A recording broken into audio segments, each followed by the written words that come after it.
சாகசமே உன் பெயர்தான் சத்ரபதியா?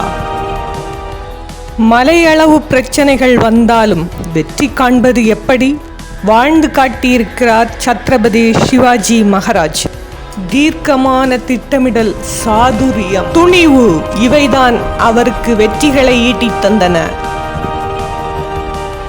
தோரணா கோட்டையை கைப்பற்றிய போது அவருக்கு வயது வெறும் 16 தான்.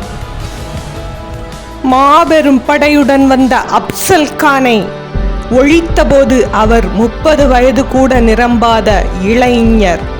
அவரால் எப்படி சாதிக்க முடிந்தது? வெற்றிக்கான வழிகளை தெரிந்து கொள்வோம். தொடர்ந்து பாருங்கள். சிவாஜி மீது பிஜப்பூர் ராணி சாயிபா மிக கடும் கோபத்தில் இருந்தாள். என்ன அவமானம்! இந்த சிவாஜியை அடக்கப் போகும் தைரியம் இங்குள்ள தளபதிகள் யாருக்கும் இல்லையா?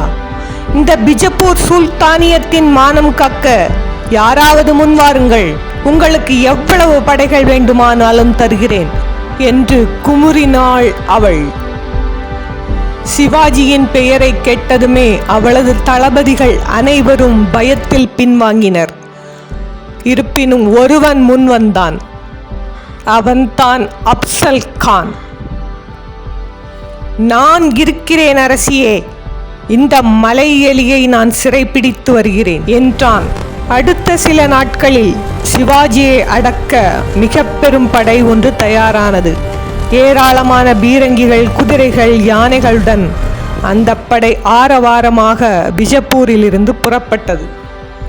முன்னதாக தனது மனைவிமார்களை கடைசியாக பார்த்து விட்டு வர அப்சல் கான் வீட்டுக்கு போனான். அப்போதே லேசான கிளி அவன் மனதில் படர்ந்திருந்தது. வீட்டை அடைந்த அவன் தனது மனைவிமார்கள் அத்தனை பேரையும் அழைத்தான். 64 பெண்கள் வரிசையாக வந்து நின்றனர். அப்சல் கான் சொன்னான், நான் சிவாஜியோடு போரிடப் போகிறேன். ஒருவேளை நான் தோல்வியடைந்தால் என்னாகும் என்று நிறுத்தினான். அவனது எண்ணத்தை புரிந்து கொண்ட பெண்கள் அனைவரும் அஞ்சி நடுங்கினர். கற்பனைக்கு எட்டாத அரக்க மனம் படைத்த அந்த சண்டாளன் ஒரு பாவமும் அறியாத அந்த பெண்களை குளத்து நீரில் மூழ்கடித்து கொன்றான். இன்றும் கர்நாடகாவில் உள்ள அவர்களது கல்லறைகளை இந்திய தொல்லியல் துறை பராமரித்து வருகிறது. பெண்களை கொன்று குவித்த அப்சல் கான் தன்னுடைய பெரும் படையுடன் சிவாஜியை தேடி வீராவேசமாக புறப்பட்டான்.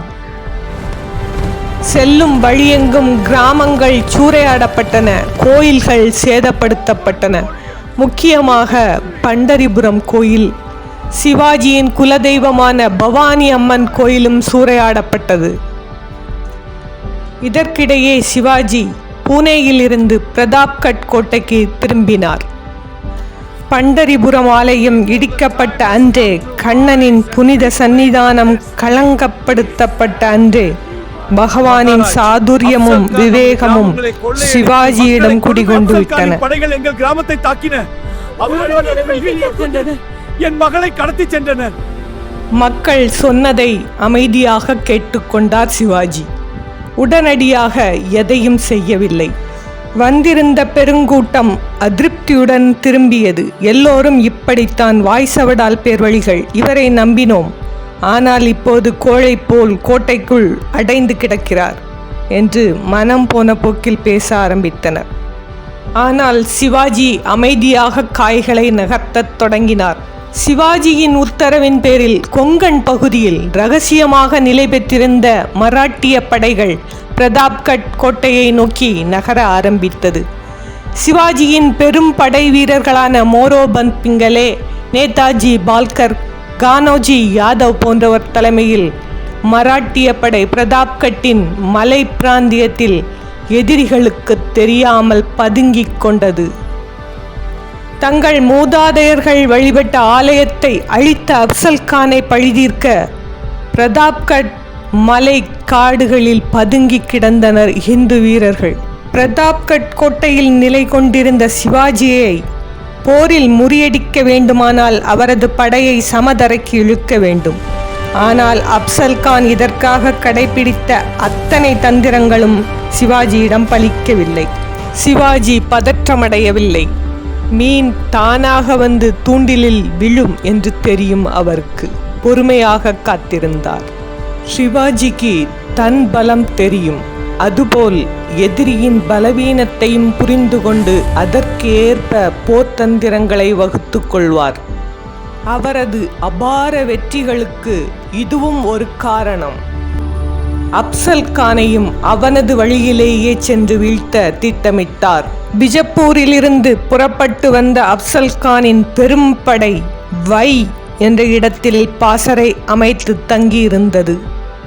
தனது திட்டங்கள் பலிக்காததால் கடைசியாக அப்சல் கானுக்கு ராணி சாயிபா சொன்ன யோசனை ஞாபகம் வந்தது. நண்பனைப் போல் நடித்து சிவாஜியை பேச்சுவார்த்தைக்கு கூப்பிடு, பேச்சுவார்த்தைக்கு வரும் சிவாஜியை கைது செய்துவிடு. இதுதான் அந்த யோசனை. அப்சல் கான் இதுபோன்ற ஏமாற்று வேலைகளில் சூரன். இதையடுத்து கிருஷ்ணாஜி பாஸ்கர் என்ற தூதுவனை சிவாஜியை சந்திக்க அனுப்பினான். சிவாஜி பிஜப்பூருக்கு பெயரளவில் பணிந்தாலே போதும். இது பற்றி பேச சிவாஜி அப்சல் கானின் பாசறைக்கு பயமின்றி வரலாம். இதுதான் அவன் அனுப்பிய தூது. அப்சல் கானின் எண்ணத்தை நொடியில் புரிந்து கொண்டார் சிவாஜி. இப்படி சமாதானம் பேச போன சேரா அரசனும் வாசிர்கான் முகமதுவும் விருந்தின் போதே அப்சல் கானால் வெட்டி கொல்லப்பட்டதை அறியாதவரல்ல சிவாஜி. வீரத்தோடு விவேகமும் நிறைந்தவர் சிவாஜி. எனவே இந்த அரிய சந்தர்ப்பத்தை அவர் நழுவவிட விரும்பவில்லை. அப்சல் கானை சந்திக்க ஒப்புக்கொண்ட சிவாஜி சாதுரியமாக பதில் கூறினார். மூர்க்கனான அப்சல் கான் தனக்கு விரித்த வலையில் அவனே சிக்கிக் கொள்ளும் வகையில் இந்த சந்தர்ப்பத்தை பயன்படுத்த முடிவு செய்தார். வையில் வைத்து அப்சல் கானை பார்த்து பேச எனக்கு பயமாக இருக்கிறது. ஆனால் பயத்தையே அறியாத அப்சல் கானை பிரதாப்கட் கோட்டையில் வைத்தோ அல்லது இடையில் ஒரு இடத்தில் வைத்தோ சந்தித்து பேச நான் தயாராக இருக்கிறேன். இதை தயவு செய்து அப்சல் கானிடம் போய் சொல்லுங்கள் என்று தூதரிடம் கூறுகிறார் சிவாஜி. சிவாஜி பயந்து விட்டதாக மனதுக்குள் நகைத்த கிருஷ்ணாஜி பாஸ்கர் அப்சல் கானை சந்திக்க புறப்பட்டான். அப்சல் கானை சந்திக்க தூதுவரை அனுப்புகிறேன். ஆம் மன்னர், சந்திப்பு ஏற்பாடுகளை உடனே செய். அப்சல் கானை சந்திக்க தனது தூதுவனையும் அனுப்பினார். தூதுக்குழுவில் விஸ்வராவ் நானாஜி என்ற கைதேர்ந்த ஒற்றன் ஒருவனையும் சேர்த்து அனுப்பினார். சிவாஜியின் தூதுவன் பண்டாஜி கோபிநாத் அப்சல் கானை சந்தித்து பேசினான். சிவாஜி தங்களை பார்த்து சரண் அடைந்து அடைக்கலம் பெற வேண்டும் என்று துடித்துக் கொண்டிருக்கிறார். ஆனால் என்ன, கோழைகளை இந்த அப்சல் கான் கொல்ல மாட்டான், சரணடைய வேண்டியது தானே. இத்தனை எளிதாக சிவாஜி சிக்குவார் என்று எதிர்பார்க்கவில்லை. வரட்டும் வரட்டும் என்று எண்ணிக்கொண்டான் அப்சல் கான். சிவாஜியின் தூதுவன் மிக வினயமாக பேசினான். மகா தளபதி, உங்கள் பெயரை கேட்ட மாத்திரத்திலேயே சிவாஜி கலங்கி போனார். அதனால் உங்கள் படைகள் நடுவே உள்ள இந்த பாசறைக்கு வர தயங்குகிறார். எனவே மாவீரனான நீங்கள் அவரை நேரில் சென்று சந்தித்தால் என்ன? தன்னை மாவீரன் என்றதால் அப்சல் கான் பூரித்து போனான். சிவாஜி இங்கே வர பயந்தால் நான் பாசறையை விட்டு வெளியே வருகிறேன். அவனும் கோட்டையை விட்டு வெளியே வரட்டும். இருவரும் நடுநாயகமாக ஒரு இடத்தில் சந்திக்கலாம் என்றான் அப்சல் கான். அப்சல் கான் தன் மிருக பலத்தின் மீதிருந்த அபரிமிதமான நம்பிக்கையால் சிவாஜியை 2 மெய்க்காப்பாளர்களுடன் சந்திக்க ஒப்புக்கொண்டான். தானும் தன் மெய்க்காப்பாளர்களும் சேர்ந்து சிவாஜியையும் அவருடன் வரும் வீரர்களையும் எளிதாக பிடித்துவிட முடியும் என்று அவன் மனக்கோட்டை கட்டினான். தளபதி, தங்களைப் போலவே சிவாஜியும் 2 மெய்க்காப்பாளர்களுடன் சமாதான பாசறைக்கு வருவார் என்று உறுதி அளித்துவிட்டு பண்டாஜி கோபிநாத் வெற்றிகரமாக திரும்பினார். 1659 ஆண்டு நவம்பர் 10 சிவாஜியும் அப்சல் கானும் சந்திப்பது என்று முடிவாயிற்று. 800 அடி உயரத்தில் வளம் கொழிக்கும் கிருஷ்ணா நதியின் ஆரம்ப மலைமுகட்டில் கம்பீரமாக காட்சியளித்தது பிரதாப்கட் கோட்டை. மேற்கு வடக்கு புறங்களில் கோட்டையின் எல்லையில் பயங்கரமான செங்குத்துப் பாறைகள், பாதாளத்தை பார்த்து பாயும் உயரம். தெற்கு பக்கமும் கிழக்கு பக்கமும் கோட்டையின் உயரம் சராசரியாக 40 அடி. கொய்னா பள்ளத்தாக்கை நோக்கி கம்பீரமாக நிற்கும் இக்கோட்டையை இடித்து தகர்த்து சிவாஜியை பிடிப்பது சற்று சிரமம்தான் என்று அப்சல்கானுக்கு புரிந்தது. கோட்டையின் அடிவாரத்தை அடைந்துவிட்ட அவன் அண்ணாந்து கோட்டையை பார்த்தான். ஒப்பந்தப்படி இருவரும் பேச்சுவார்த்தை நடத்த சமாதான கூடாரம் அமைக்கப்பட்டிருந்தது.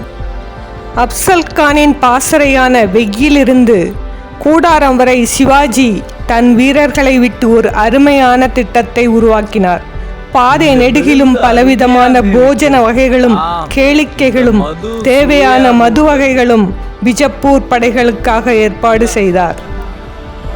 சிவாஜி அடிபணிந்து விட்டதால் தங்களை சமாதானப்படுத்த இந்த ஏற்பாடுகளை செய்திருப்பதாக அப்சல்கானின் வீரர்கள் எண்ணிக்கொண்டனர். அவர்கள் கேளிக்கைகளில் மூழ்கினர். சிவாஜியின் ஒற்றர்கள் கொண்டு வந்த செய்திகளில் ஒன்று கூட அப்சல்கானுக்கு சமாதானத்தில் நம்பிக்கை இருப்பதாக சொல்லவில்லை. படைகளின் நிலைகள், தாக்குதல்கள் குறித்து சிவாஜி தெளிவாக திட்டமிட்டு கொண்டார். அன்று இரவு முழுவதும் அன்னை பவானியின் பாதார விந்தங்களில் விழுந்து வணங்கி தியானத்தில் அமர்ந்தார் சிவாஜி. தாயே பவானி, உன் தயவால் நான் வெற்றி பெறுவேன், வெற்றி பெற்றே தீருவேன். உன் பிள்ளைகளின் அவல நிலையை மாற்ற என்னை ஆசீர்வதித்து அனுப்பு. தர்மம் காக்க தன் உயிரை பணயம் வைத்து போருக்கு தயாரானார் சிவாஜி. தாய் ஜிஜாபாயிடம் ஆசி பெற்றார். வெற்றி பெற வேண்டும்.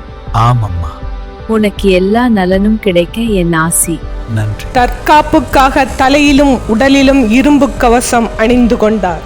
இடுப்பில் பிச்சுவா, கையில் புலிநக ஆயுதம் அணிந்து கொண்டார். அப்சல்கான் படைகளை மலையடிவாரத்தில் விட்டுவிட்டு பல்லக்கில் சமாதான கூடாரத்துக்கு புறப்பட்டான். அவன் சமாதான கூடாரத்தில் சிவாஜியை எதிர்பார்த்து காத்திருந்தான். சிவாஜி வருகை தந்தார். அப்சல்கான் முகமன் கூறி சிவாஜியை கட்டி தழுவினான். அதே வினாடி அப்சல்கானின் கைகள் சிவாஜியின் கழுத்தை வளைத்தன. மற்றொரு கையால் தனது வாளை சிவாஜியின் முதுகிலே சொருகினான். கவச உடை தடுத்ததால் சிவாஜி உயிர் தப்பினார். உடனே சிவாஜி தன் புலிநக ஆயுதத்தால் அப்சல்கானின் வயிற்றை கிழித்தார். அப்சல்கானின் அலறல் சத்தம் கேட்டதும் மெய்க்காப்பாளர்கள் உள்ளே பாய்ந்து வந்தனர். சிவாஜியின் மெய்க்காப்பாளர் அப்சல்கானின் தலையை கொய்தார். உடனே சிவாஜி தனது ஊதுகொம்பை எடுத்து ஒலித்தார். அவரது சங்கநாதம் கேட்டதும் பிரதாப்கட் கோட்டை உச்சியிலிருந்து ஒரு பீரங்கி பயங்கர ஓசையுடன் வெடித்தது. பீரங்கி ஓசை கேட்டதும் மலைகளிலே பதுங்கி கிடந்த சிவாஜியின் படைகள் கொதித்தெழுந்து வீராவேசத்துடன் ஹரஹர மகாதேவ் என்று முழங்கிக் கொண்டு எதிரி படையை நோக்கி பாய்ந்தனர்.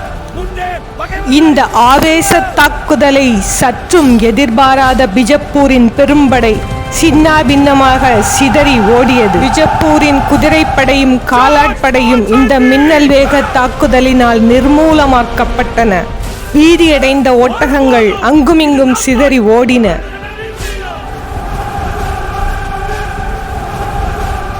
மாபெரும் வெற்றி பெற்ற இந்நேரத்திலும் சிவாஜி தன்னுடைய கலாச்சாரத்தையும் இந்து தர்மத்தையும் கடைபிடிப்பதை கைவிடவில்லை. சரணடைந்தவர்களுக்கு உயிர் பிச்சை அளிக்கப்பட்டது. பெண்கள், குழந்தைகள், மத குருக்களை பத்திரமாக ஊருக்கு அனுப்பி வைக்க உத்தரவிட்டார்.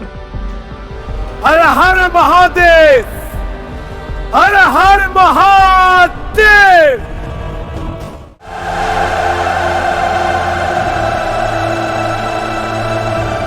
ஜிஜாபாயின் சிங்கக்குட்டி, எதிரிகளை அடிக்கும் மாவீரன், போருக்கு அழைத்த அப்சல் கானை எவரையும் அனுப்பிய தீரன், சிம்மாசனத்தின் அதிபதி மன்னர் கர்ணன், சத்ரபதி சிவாஜி